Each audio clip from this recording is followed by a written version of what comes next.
And then I don't think that worked. I pressed record.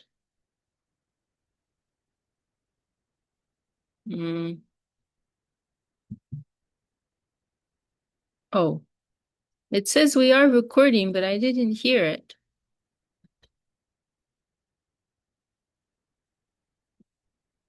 Okay, Vishabhanvi says we are recording. Thank you. Maybe I had my volume all the way down. Okay. All right. Umayanatimirandasya Gyananjana Shlakaya Chakshorminatanyena Tasmai Shri Guruve Namaha. Jai Shri Gurudev. Dandavat pranams to all the assembled Vaishnavas. And here we are for our Friday Bhagavad Gita study session. And we are coming to the end of chapter 4. Last week, we were discussing the principle of sacrifice, the value of sacrifice. And we came to this verse, verse 33, and we were discussing this verse. And one of the key, there are a lot of interesting things about this verse. And one of the interesting points here is that it marks a transition, right? This verse is marking a transition from karma yoga to jnana yoga, right? Because this is one of the ways of appreciating the progression in Bhagavad Gita, right? That there is this sequence. Karma yoga. Karma yoga is the most accessible of all the yogas. It means to act without selfish intent, right? Selfless action. This is Nishkam Karma Yoga. And so this is a very accessible yoga, which is relatively easy, for anyone to practice. Anyone can do it. You don't have to renounce anything. You simply try to adjust your intention so you're acting without selfishness, right? So it's accessible compared to jnana yoga, right?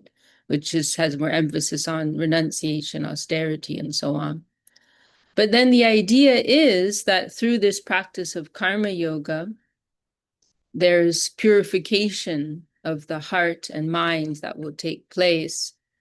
And that will leave space for the awakenment of divine knowledge, right? And in that way, one can naturally progress, right, to the next level of yoga. And so this is something that's, come up again and again and is discussed by our acharyas, right? That actually there's one line of yoga and there are simply different stages on that path. Right? Unless one goes directly to bhakti yoga, that is also a possibility. But otherwise, there is a step-by-step development that can take place. And so this is marking this progression, right? So this sarvam karmakilam parta jnane parisamapyate. This is the key line here, that all of your karma, it reaches its perfection in gyan, in divine knowledge, right? And this is also a very nice verse because it's also a verse that we can apply to the practice of bhakti, right? And our Gurudev has quoted this line in that way before, right? That because this is the real process of receiving divine knowledge, right? That we are offering ourselves in service, right? We are offering ourselves in a spirit of sacrifice and self-giving. And through that, right, we are inviting divine grace, and through that, there is an awakenment of divine knowledge. And so this verse, right, ostensibly, it's discussing karma yoga. We can apply it to bhakti yoga also.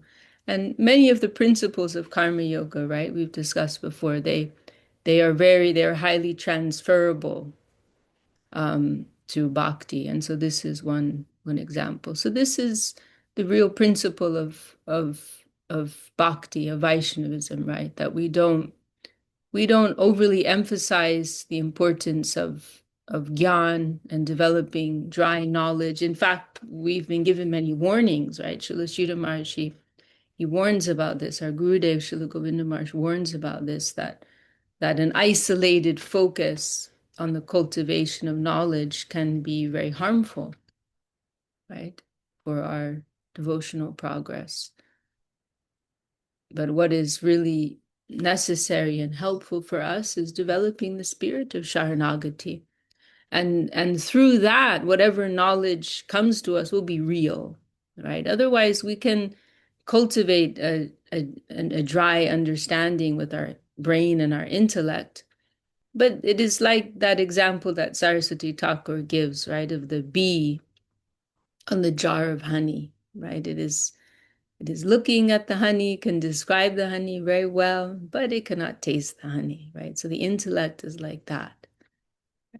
At the same time, we don't completely reject the intellect, right? We, as Srila Sridhar Maharaj has said, we have a brain for a reason, and we're meant to use that brain in service, right? And so it is helpful for our devotional life to cultivate an understanding of Sambandha Gyan, right? Clear knowledge of what is what. And that is something that will be progressive, that will be evolving, right? But what is our conception of Sambandha Gyan on day one? It will be different, after some period of practice and hearing, right? Shravan Kirtan.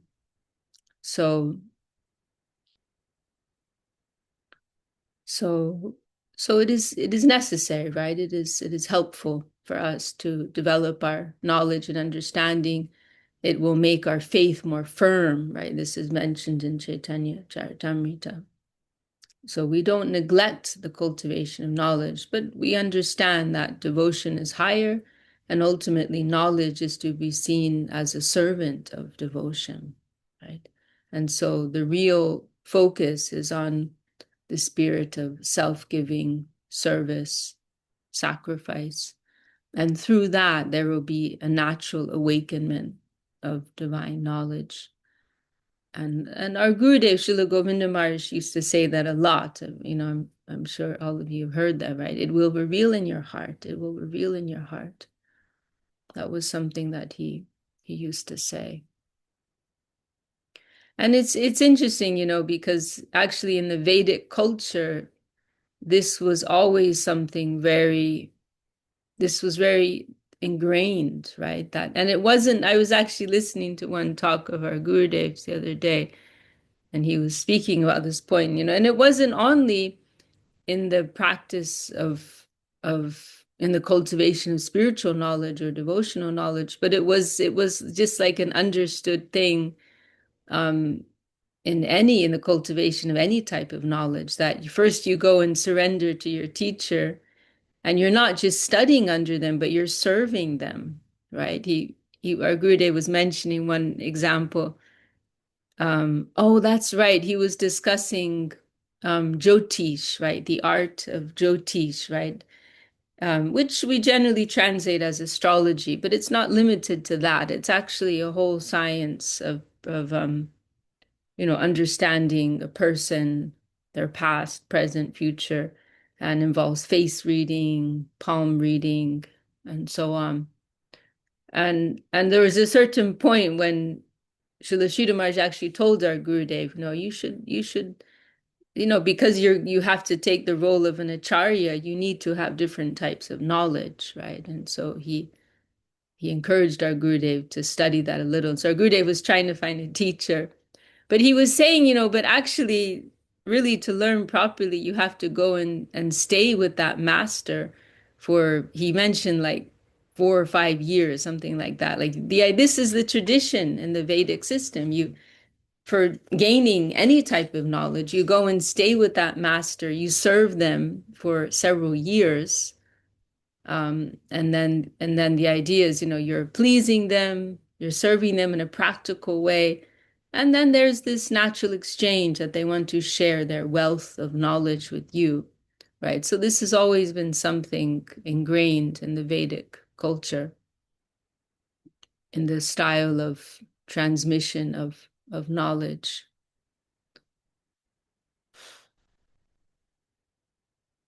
And we can stop there on that subject. So anyway, so this is what's being described here, right? Through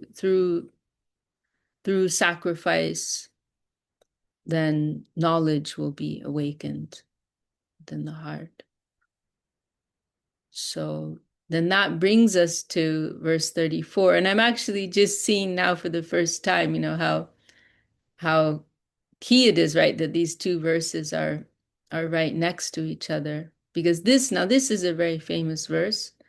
I'm sure many of you are familiar with Tadvidi pranipatena paripashnena sevaya upadekshanti te jnanam jnaninas tattvadarshinaha. So this is a key verse that's been quoted so much by our gurus.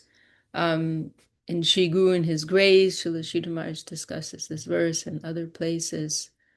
And very helpful verse. It's describing what are the qualities of the bona fide disciple, and then also what are the qualities of the bona fide guru, right? So both of these are being described here. So you will be able to attain knowledge by satisfying the divine master with submission, relevant inquiry, and sincere service. The enlightened souls who are learned in scriptural knowledge and endowed with direct realization of the supreme absolute truth will impart divine knowledge to you.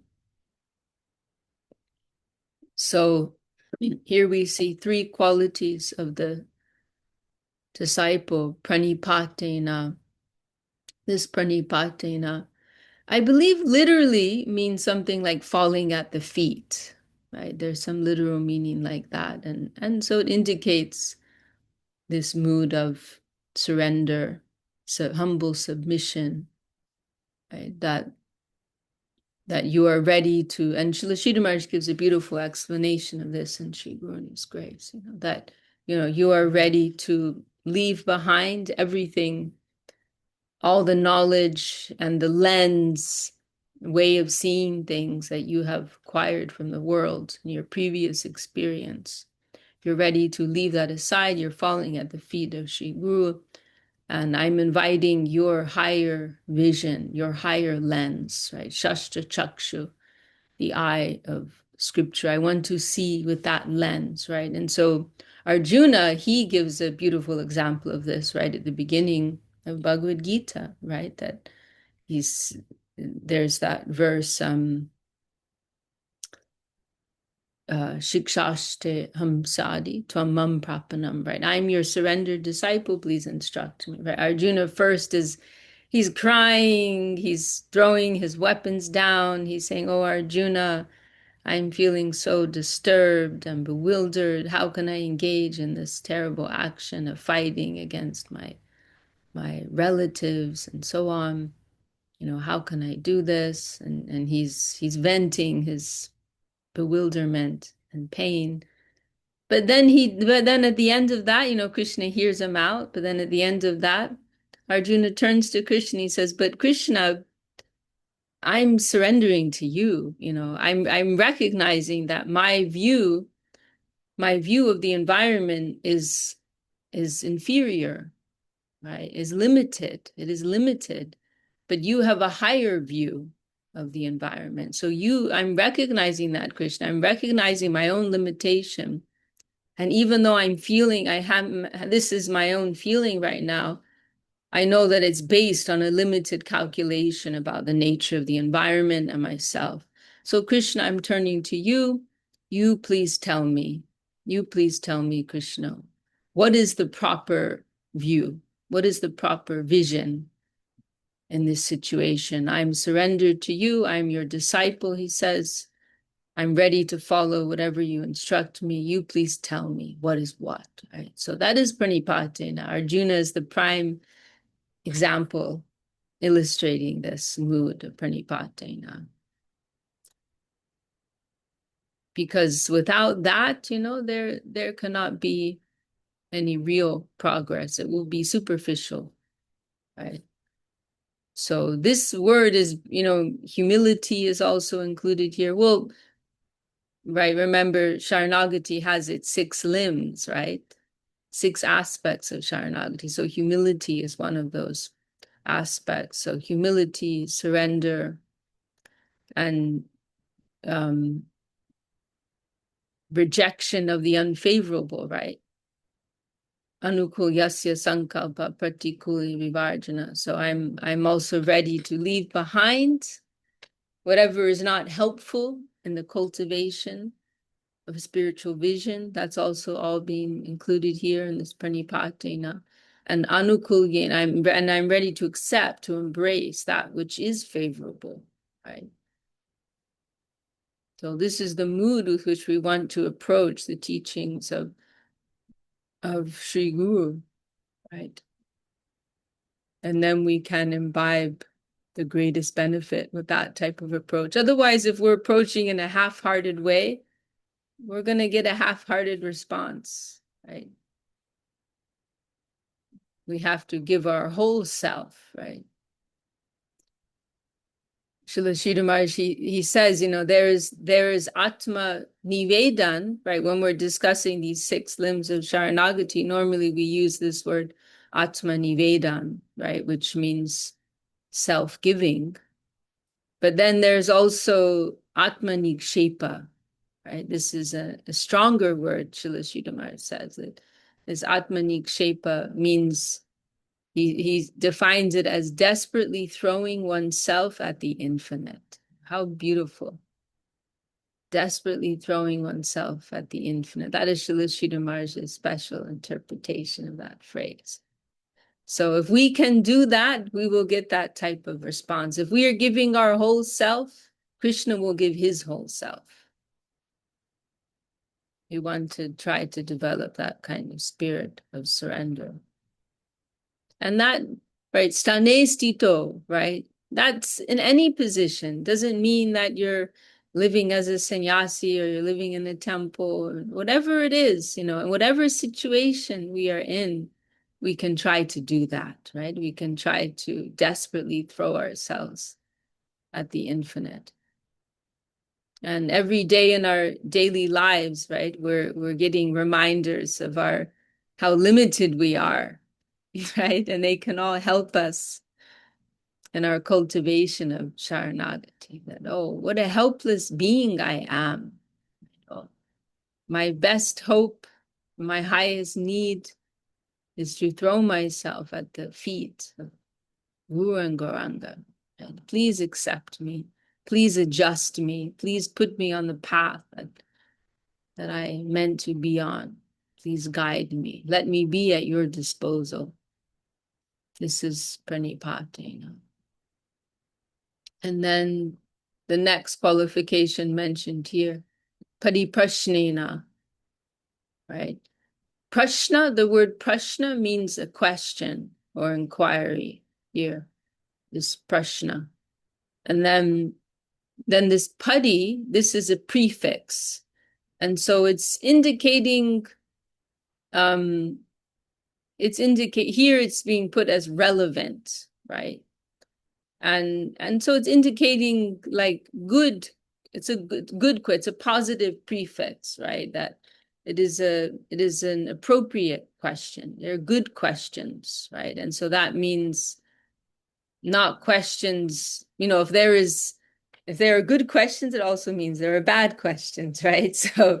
So what is meant here is not questions that are coming from a place of idle curiosity, right? Not coming from idle curiosity or useless, whimsical, right? Sometimes we can be whimsical. Well, why is this like that? And why is that? Sometimes our questions can just be coming from this area of useless curiosity or whim in our whimsical minds, right?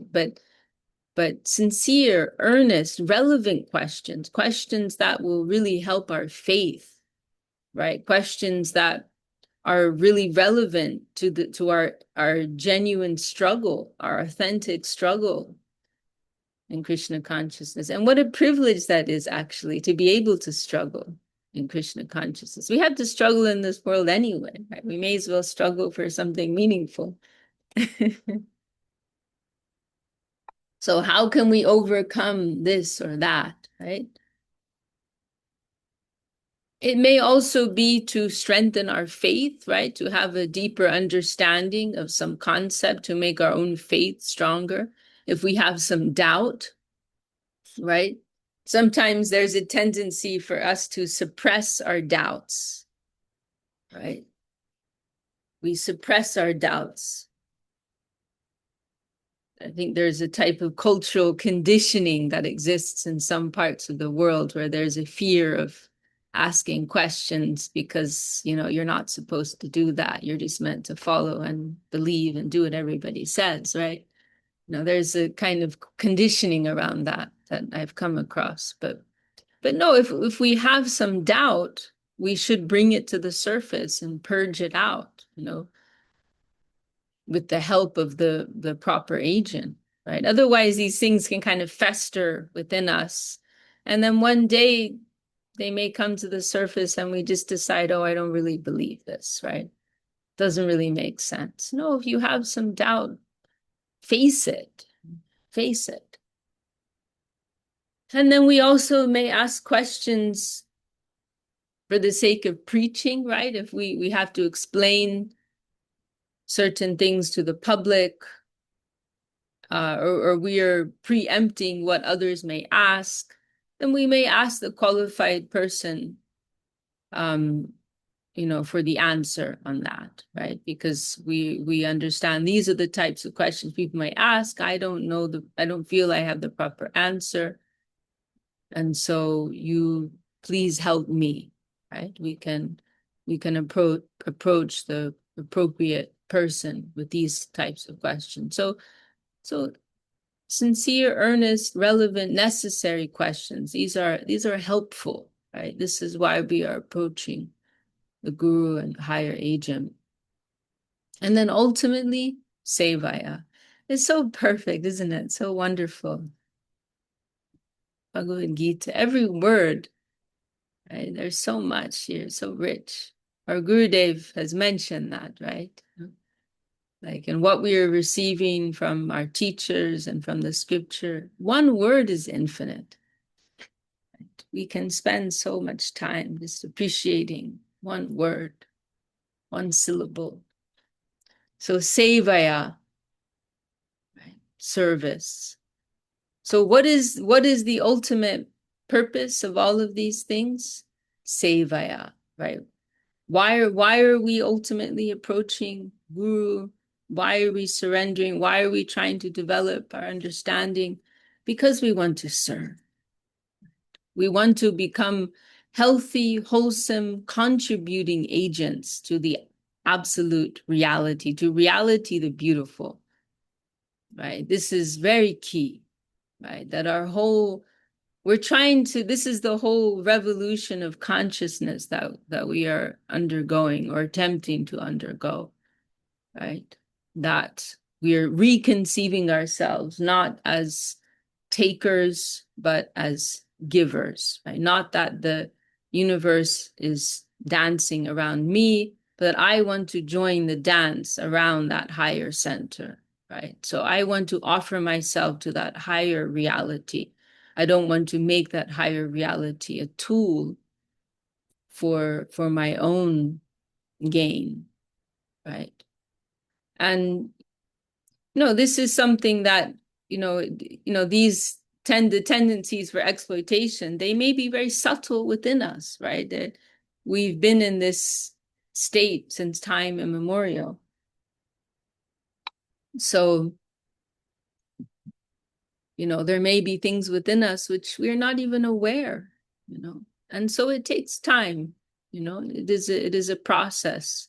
We're going through a process, and it will take time. Many things will be unearthed, right? Will come up from below in the course of our progress, and so it takes time.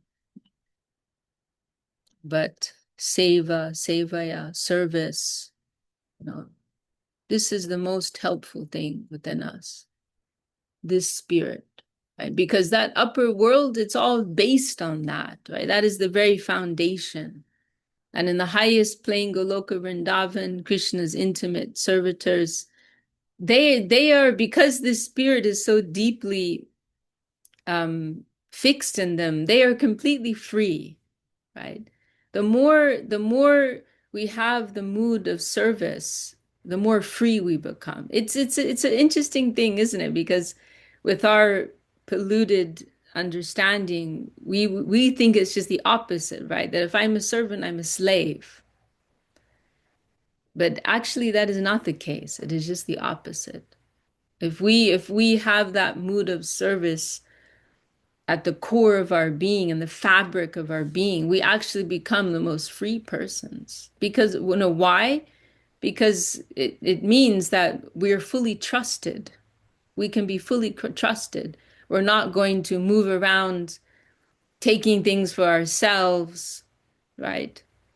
But we are moving in the spirit of giving. So we can be fully trusted, right? It is like in the it's, you know, if we are working for some company, right, and the boss knows, boss fully trusts us, knows we are fully trustworthy, our only interest is to support the welfare of the company, we'll be given all the keys, right? We can have the most powerful position in that organization because our only interest is the welfare of the organization, and anything we do, it will be for the welfare of that organization. However it may appear on the surface, it will be known that is our intention at heart. So all the keys will be given to us, right? All the codes, access to all the safes, all the money will be at our disposal because it's known we're not going to take it for ourselves, right? Everything is for the higher interest, for the collective interest, right? So it is like that. When we are approaching the environment with the mood of service to the higher center, we'll be given everything ultimately. We'll be given all the keys, dharma, artha, kama, moksha. These things will they all come to serve the devotee. Wealth will come to serve the devotee. Fame will come to serve the devotee, right? Liberation, even. Mukti Devi herself, Mukti Swayam Mukulitanjali Sevatesmans, Bilba Mangal Thakur. Mukti Devi herself will also come to serve the devotee. Right. So actually, the greatest amount of freedom comes to one who embraces the mood of a servant, because they're fully trusted. So everything will come to them. And then in the highest plane, right, it is to such a degree that they are beating Krishna, right? Krishna's closest devotees, they're not bowing in submission at his feet, chanting prayers. They're beating him, they're playing with him, they're wrestling him, they're tying him up, right? They are so trusted that they're allowed to have this type of freedom because they are ready to die a million times over for Krishna's satisfaction. That is what is at the foundation of their play with Krishna and their free exchange with Krishna. It is all based on dedication. So this is Seva. Seva will bring us to the most powerful position because we are an agent of the absolute, right? We are fully living in the interest of the absolute. So these are the qualifications of the disciple. How we want to try to approach the bona fide guru. Panipatena, pariprashnena, sevaya, submission, sincere inquiry, and service mood. And then what are the qualifications of the bona fide guru? Jnaninas and tattvadarshinaha. So two qualifications are listed here. Jnaninas means that they have some spiritual knowledge, right? Learned in scriptural knowledge, right? They know the scripture, they know the shastra, they know the theory in a sense, right? They are acquainted with the science of Krishna consciousness, the science of devotion, and all these things. But then tattvadarshinaha, this is a very beautiful phrase, means that they are, it's not only that they're learned, it's not only that they are jnaninas, that they have knowledge, but tattvadarshinaha, they're also having darshan.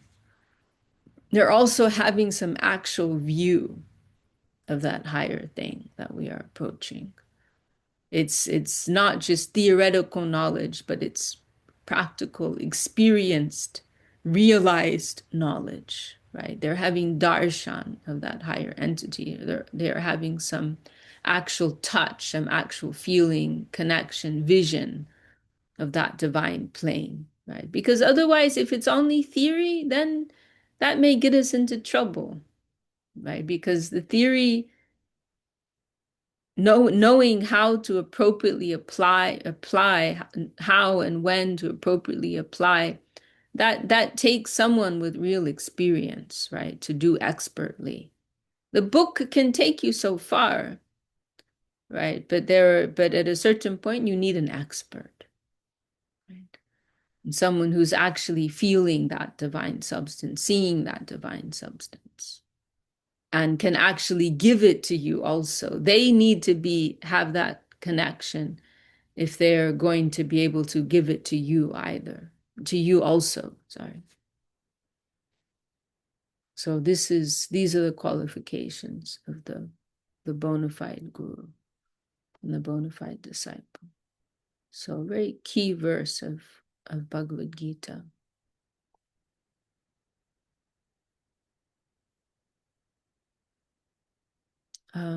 And welcome, I see Krishna Chaitanya Prabhu joined us, and also Jagannath Vallabha Prabhu. Welcome. Does anyone have any questions or comments, shares at this point? Or shall we continue?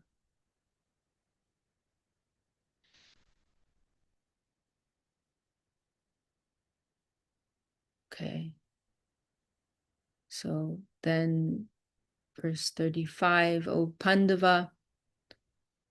And again, we were mentioning this last week, right? That you see how Krishna is always referring to Arjuna in different ways with different names, right? It's very intimate, very affectionate. So here he's simply referring to him as Pandava, son of Pandu. O Pandava, when you are enlightened by this knowledge of the reality, you will no longer be subject to your present illusion. You will see the one spiritual nature in all species of life, from highest to lowest, and that all are situated within me.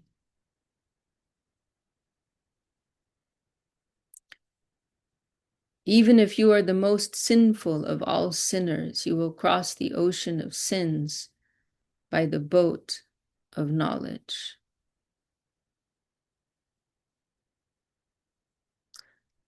And, our Gurudev, I'm sure many of you have heard, right? He liked to give this example, right? That when you turn a light on in a dark room, it doesn't matter how long the room was dark, right? And so he would say, if it was dark for 100 years, if it was dark for 1,000 years, or if it was dark for only 1 year, however long it was, once you turn the light on, it doesn't matter anymore. You can cross over everything, right? So, we don't like to keep a record book, right? Or what did you do yesterday, right? What did you do 10 years ago? What did you do last year? We don't like to keep that type of record, right? Because once the light switches on, it is on, right? We are honoring that. We heard of one, there's some type of logic. It's mentioned in maybe the Nyaya Shastra, the scriptures on logic. The logic of a naked mother, right? That if you see like a young woman, she has a child, she's become a mature woman and a mother, An envious person might say, right, oh, but I remember when you were just a little baby, right? You were a useless, naked baby, right? But now there is a mature woman and mother in front of you, right? So why will you see like that? It doesn't matter anymore, right? Maybe before that person was a kicking and screaming, pooping and peeing baby. That was in the past. Now there is an adult, mature adult in front of you. So we honor that. So it is like this, what we see in front of us, we are honoring that. And if someone has been touched by the light of Krishna consciousness, even if they did something yesterday, that was not the most wholesome thing, right? Or whatever it was, but in front of you, you're seeing an inspired practitioner in Krishna consciousness. Let us appreciate that. And whatever sins were committed before, they don't matter anymore. They're no longer of any importance. So this is the power of spiritual knowledge. We can chant verse 37. Vataidam si samidnagnir basmasat kurute arjuna Gyanagni sarva karmani basmasat kurute tata. Beautiful verse. As a blazing fire renders wood to ashes, O Arjuna, the fire of knowledge burns up all worldly actions.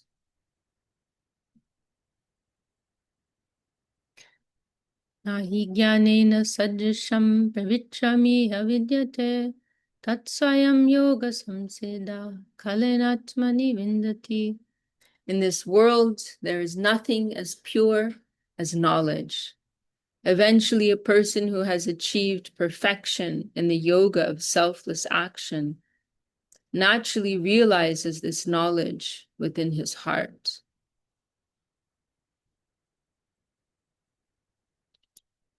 Shadavan labate jnanam tatpada samyatendriyaha jnanam labdva param shantim machirena digachati. It is the devoted, faithful, and sense-controlled person who attains knowledge. Achieving enlightenment, such a person soon attains the supreme peace.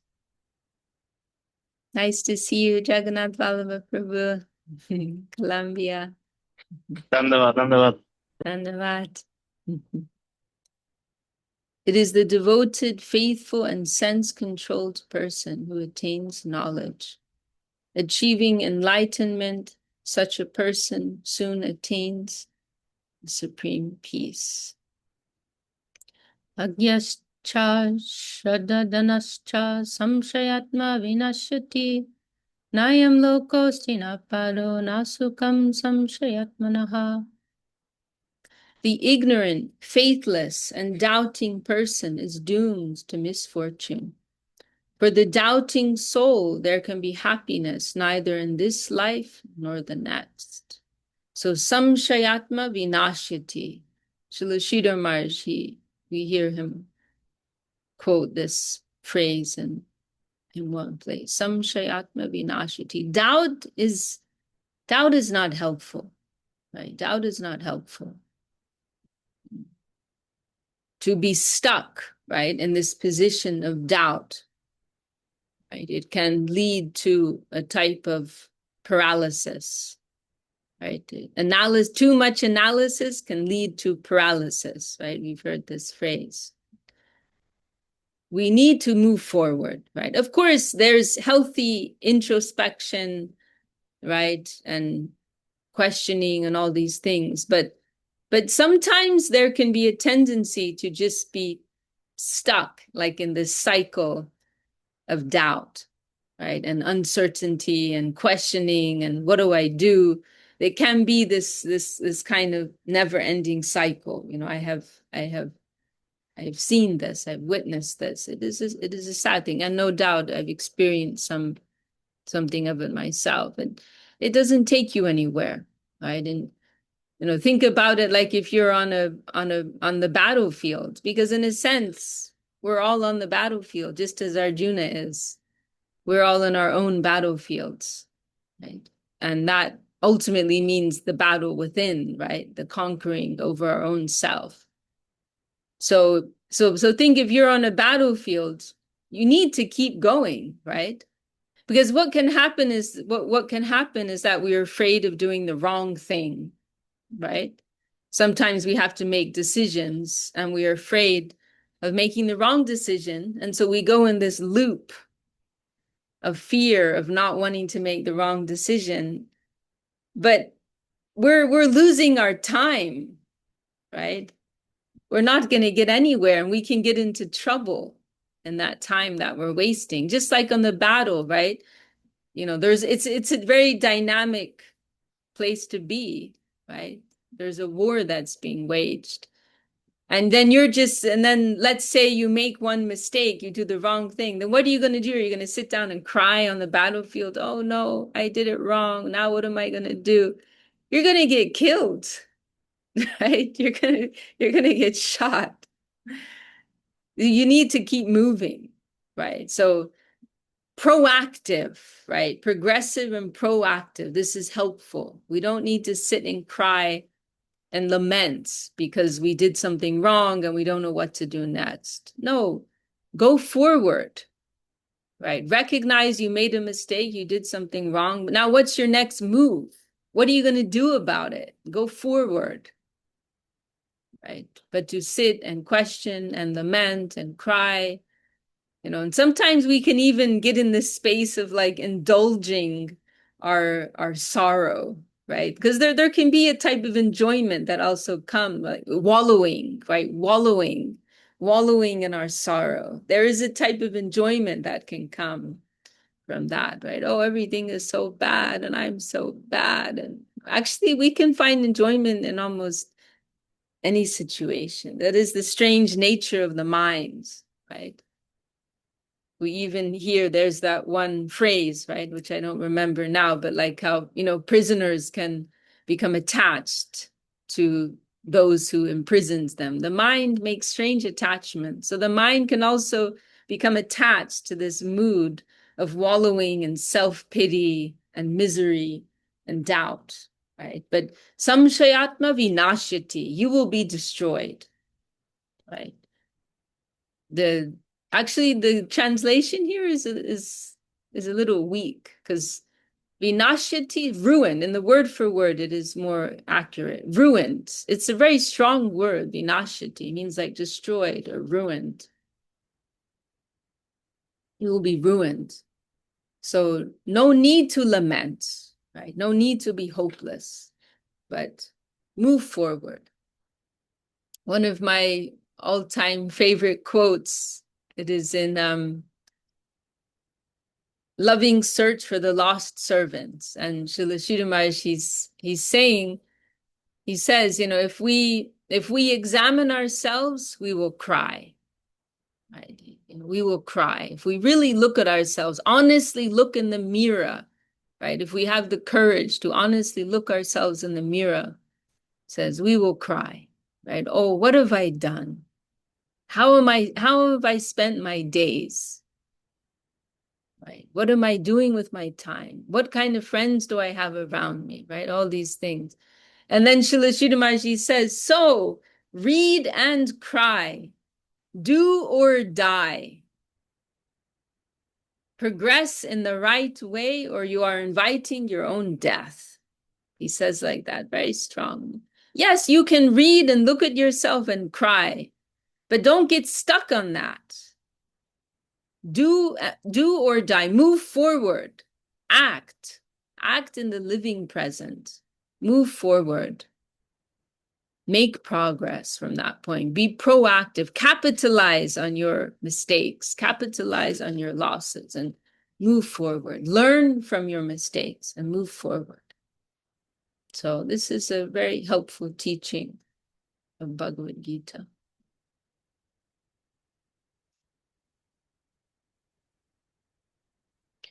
Yoga sanyasta karmanam jnana sanchina samshayam atmavantam na karmani nibadnanti dhananjaya.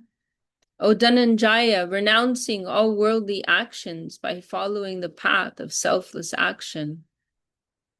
One who severs all his doubts by knowledge and realizes his internal divine nature can never be bound by action.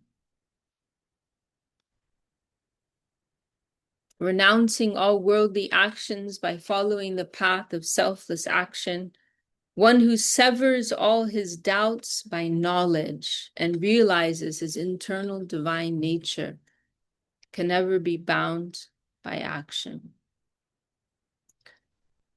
So we hear this analogy sometimes, right, of cutting, right? That this is the nature of the sadhu, right? They, with their knowledge, they are cutting, right? They are cutting material attachments, they are cutting doubts, right? There's one, I was trying to remember this verse the other day. Maybe somebody here can remember, but there is one verse in Bhagavatam which is emphasizing this point, right? That a sadhu is one who cuts, right? They cut bad association, right? They cut attachments. Here it is saying they cut doubts. And they're doing that with the power of knowledge. And there's also a verse later in Bhagavad Gita. Maybe I'll look at it right now. I seem to remember it saying, like, through the power of sadhu sangha. It is the commentary on the first verse of chapter 15. I seem to remember, or maybe it was the second verse.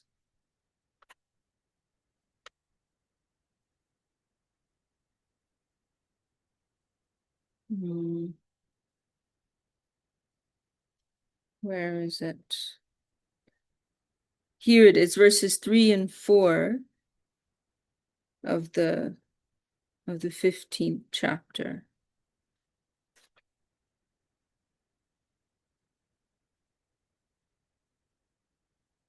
Just looking at the Asanga Shastrina. Yeah, and it literally mentions here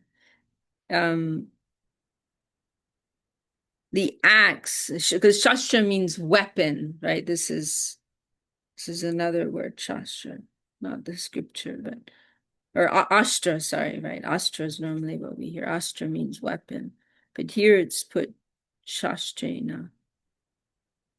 I'll read the translation here. In the So does human. that mean also weapon, Vishaka Didi? Oh, so it is, huh? The word Shastra does mean weapon. Okay. Yeah, it's considered as sword. Knowledge is considered as sword, I think. Wow, that's very interesting, huh? Very interesting. Yeah. So, I'll just jump to the sign. From the association of devotees, one acquires the sharp axe of detachment from the mundane, right? So there is this cutting movement.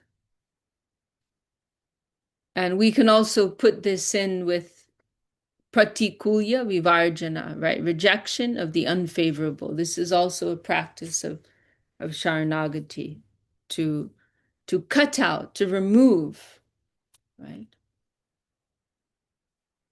Tapachoy unmulanam, right? Beginning of Bhagavatam mentions uprooting, not just cutting at a surface level, but taking it up from the very root, right? So this is actually a very positive thing, right? It may sound like a negative thing, right? But it is actually a positive thing because we're clearing the way.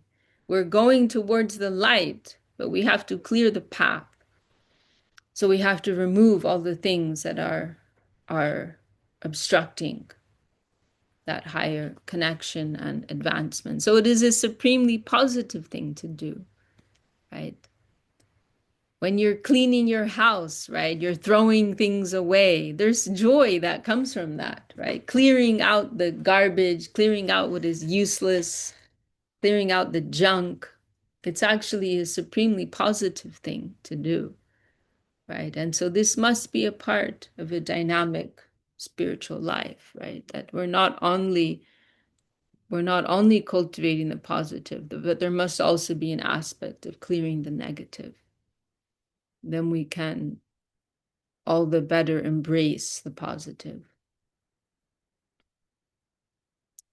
So verse 42, we can chant, Tasmada jnana sambhutam, vitstam jnana sinatmanaha, chitvainam samshayam yogam, atishtoshthita bhadata.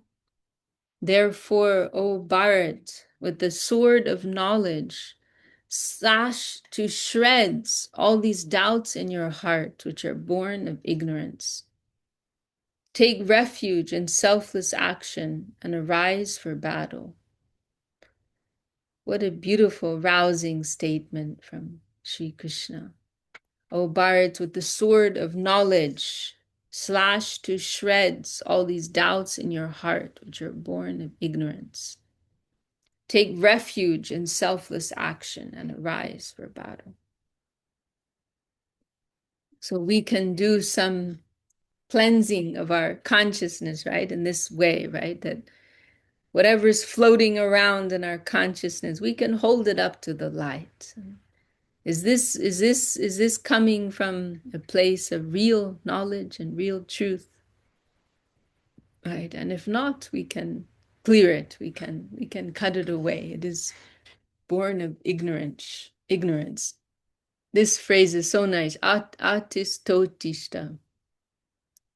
I think we were discussing this not too. Okay, they're interesting. There's like a play on the sound here. Atishta means to take refuge in, and then utishta, right? So these are actually, I thought it was a repetition because sometimes you see that there was another place we were looking. It's actually in the Archan Khan. There's one prayer like that, inviting the Lord to arise. But then we came across it somewhere else recently. Maybe someone will remember that it was like a repetition of this utishta, something like that. But this is actually a different word, atishta, atistotishta, to take refuge in. Take refuge in selfless action, in karma yoga, and arise, utishta, arise for battle. Face your battle, face your battlefield.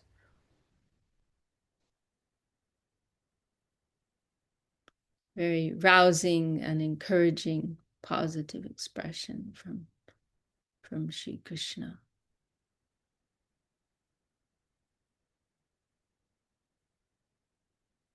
Okay, well, we've just come to the end of that chapter, chapter 4. Iti Shri Mahabharate Shata Sahasriyam Samhitayam Vayasikyam Bhishma Parvani Srimad Bhagavad Gita Upanishatsu Brahma Vidyayam Yoga Shastre Shri Krishna Arjuna Sambade Jnana Yoga Nama Chaturto Jayaha. End of chapter 4. The path of knowledge from the conversation of Sri Krishna and Arjuna and Srimad Bhagavad Gita Upanishad. The yoga scripture of transcendental knowledge and Bhishma Parva of Sri Mahabharata. The holy scripture revealed by Srila Vyasadeva in 100,000 verses. So next week we can pick up in chapter 5, Karma Sannyas Yoga, the path of renunciation of action.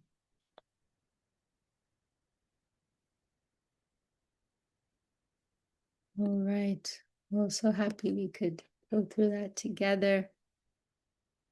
Would anyone like to add anything before we close for today? Any questions or comments or doubts, some shy? Anything at all? Okay, well, thank you all for your good company. Thank you very much, Vishaka Didi. Yeah, Um, very nice. yeah. Dhanyavad. Panchakalpatarubhyascha kripa sindhu bhyevacha patitanam pavanebhyo vaishnavebhyo namo namaha. Jai Shri Gurudev, Jai Shri Bhakti Sundar Govinda Dev Goswami Maharaj ki Jai, Shri Bhakti Rakshak Sridhar Dev Goswami Maharaj ki Jai, all the assembled devotees ki Jai, Srimad Bhagavad Gita ki Jai, Shri Harinam Sankirtan ki Jai. Thank you all and look forward to seeing you next time. Have a beautiful day, evening. Mm.